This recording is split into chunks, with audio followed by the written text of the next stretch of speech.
there, and welcome back to Weird Soda for Life. Today, we're trying a soda from what the label happily proclaims as the nation's oldest family owned bottling company. And to be honest, I'm rooting for it. Ah? Ah? You get it anyway. Welcome back. Today, we are trying handcrafted root beer from Gray. I keep wanting to say it's Gray's, but it's Gray Brewing Company. Um, as you know, like last month, I went to go see the Museum of Root Beer. And while I was there, in addition, of course, to getting that really great tour, and I'll post the video again so you can kind of see what I'm talking about if you missed it.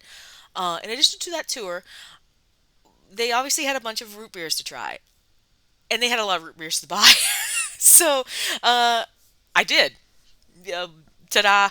But one of the ones I bought was this one, right? Because when you tell me on a label that you're like the nation's oldest, insert whatever here, I'm often intrigued. I must know more. And so to that end, I purchased it. And frankly, after last week's Malta Goya bread thing, I think I deserve something that's probably going to be okay. With that, though, of course, got to do the research. So I dug in a little bit. So Gray Brewing Company starts in 1856 in Janesville, Wisconsin, where it actually still resides. An Irish immigrant whose name is Joshua C. Gray shows up, founds a bottling works. It's called Gray's Bottling Works at this time. And he's got like a handwritten ledger of like all of these recipes for brewing beer because it's Wisconsin and they love beer. um, They do some other small batch beverages as well, but that is the focus, right? And look, Mr. Weird is from Wisconsin. I bought that man a shirt that says "Out drinking your state since 1848." Wisconsinites really love that. And honestly, as I have tried Wisconsin-based sodas throughout the history of the channel, I've discovered that a lot of them have their origins in brewing companies. It kind of makes sense with the way the heating, the equipment. There's a lot of overlap with some of the ways that folks make sodas and folks make beer. So it's not unreasonable to assume that they're doing both. But the neat thing about this is that they start with beer, they start doing small batch beverages, but by the 1890s, the company sees that the tide is sort of turning, right? It's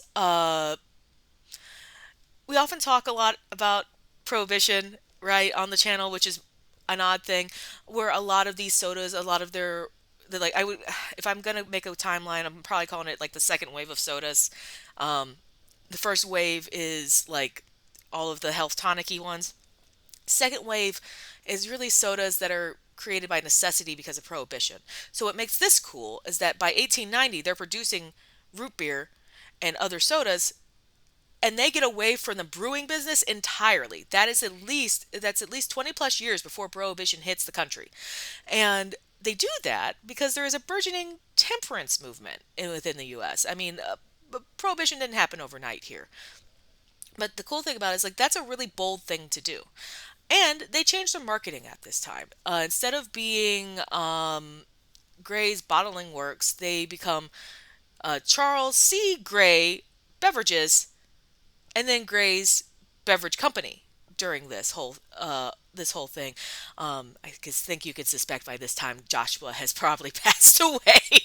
um, but so they do this and they just keep moving strong, right? And it does. I actually looked up, you can see it on their website as well. They highlight their lineage for like their generations. And so we have Joshua, and then we have Charles, as you probably could guess from the mid 1890s. We have Charles Gray II, and then after that we have Robert Gray, and then we have Robert Gray II, who is the current owner, right? And his children have actually started the company, so they're actually about to pivot into a sixth generation of ownership. That's an incredible unbroken lineage of like from 1856 to now. That's what 100, almost 170 years next year. That's incredible for any company, which of course I found fascinating. But anyway, I've kind of digressed a little bit. So I would suspect that they are probably the nation's oldest family-owned bottling company. I would suspect that. Um, but so they're doing this, and 1959 they move to another street, and they start producing more sodas. But weirdly enough, in like the late 90s of not 1890s, 1990s, they didn't bring sexy back. They brought beer back. And so they actually now brew beer again, too. Um, if you're looking to try this for yourself, too, one last thing I want to note before we actually get into the real reason that you're here to watch the channel. Um, if you want to try this yourself and you don't live in Wisconsin, you're SOL. Like, it is fascinating to me. They have an online store, but they will not ship out of Wisconsin. And in fact, they think they have about a 50 mile radius in which they distribute. Again, I got this in the Wisconsin Dells, and so if you're looking around Janesville and things like that, you can get that there, but you cannot get this out of the state of Wisconsin. I don't know what that is with Wisconsin because honestly, New Glarus is like that too. Um, but I think it's great. And so I didn't realize that I was going to be trying something on the channel that you may not be able to get yourself. But I should probably get to that, right? So with that, we are going to take a look at the bottle. I have to admit, oh, that's so tiny. I wondered where the calories were. It's so tiny. But as you're looking at the beer or the root beer, yeah, I have to admit, I get it. It evokes like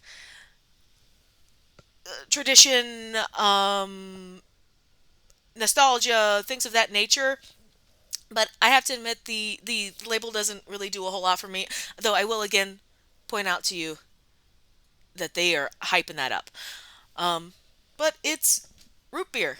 Uh, and I'm really looking forward to it. So let's see if I can get this off.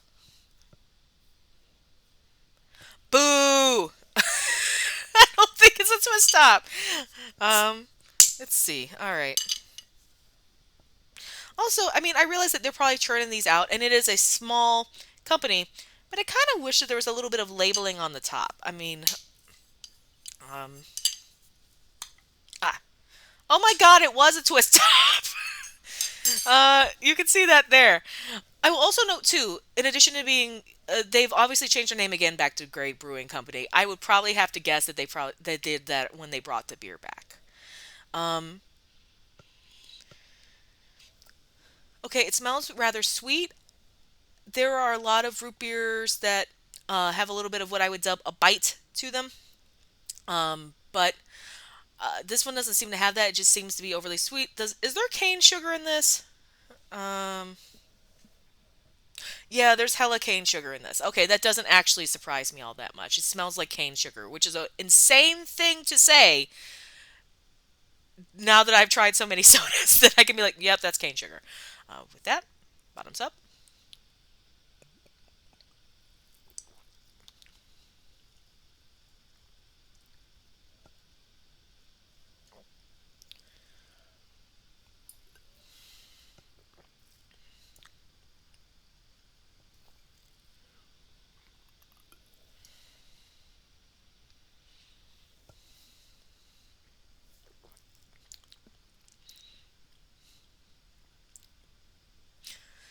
That is very good.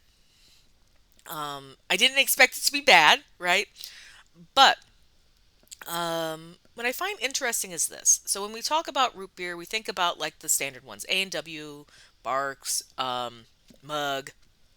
Um, But if you try a lot of different root beers, there's a different base. And so what I'm going to tell you about this root beer, it's good. It's carbonated.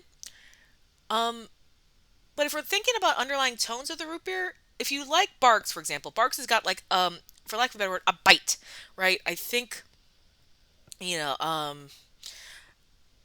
that might be from the sassafras, right? This doesn't have quite that bite, and in fact, it's got like it's sweet, not too sweet, even though with the cane sugar. It's got what I would dub a wintergreen undercurrent, right? So it's like a little bit of minty, a little bit of like coolness.